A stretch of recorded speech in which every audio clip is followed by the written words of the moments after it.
Hey, Dr. Laura Dabney talking about what to do if you think you're an alcoholic or you'd like to cut back on your drinking. In the first video, I defined for you what constitutes a problem. Second video, we talked about what doesn't work when you're trying to cut back on your drinking. And so this video, I want to talk about what does work. So in general, I like to talk about people getting curious about their problems, because a lot of people come to me with all this very rigid and harsh words. I'm an idiot, or something's wrong with me, or why can't I? And that just defeats the purpose. It really just makes you miserable and doesn't make you want to face the problem. If you keep that level of judgment suspended as best you can and take a look at your pattern of drinking, see what you can learn, right? It's like putting yourself under a microscope and going, I look at that. I tell people to journal to do this. You may have some thought, feeling, or action that you're tying with alcohol use that you never knew. And if you can figure out what that tie is, then it's a lot easier to untie it. Also, if you're going to cut back on your drinking, don't just quit drinking and have some idea that you have to stop forever or stop for a month or whatever it is. Cut back slowly. Be kind to yourself. A lot of people fear that they aren't going to be able to handle life or circumstances without drinking. So to help you realize you can do that, so to lessen the anxiety, just to cut back, some kind of a gradual way until you can start getting confidence that, yes, I can deal with these things without a glass of wine or a mixed drink at night.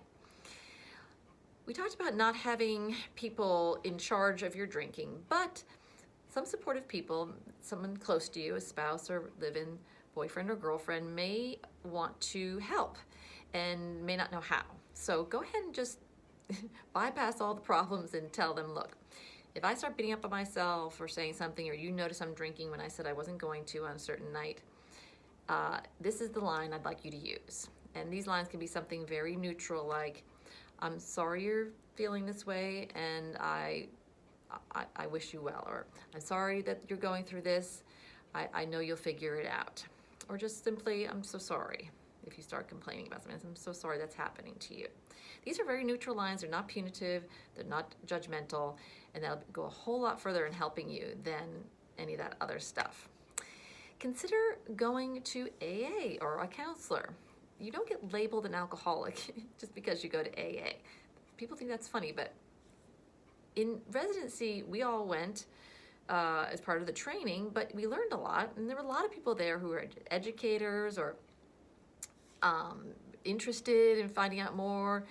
Some people are just like you, and they just want to cut back, and they don't think they really fall under the diagnosis of alcoholic necessarily. So please, you deserve help, you deserve support. There's nothing wrong with that.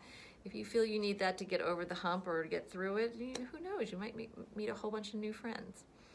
And lastly, understand this is going to be a progress, regress, pros and cons. You're not going to get this straight from the get-go forever.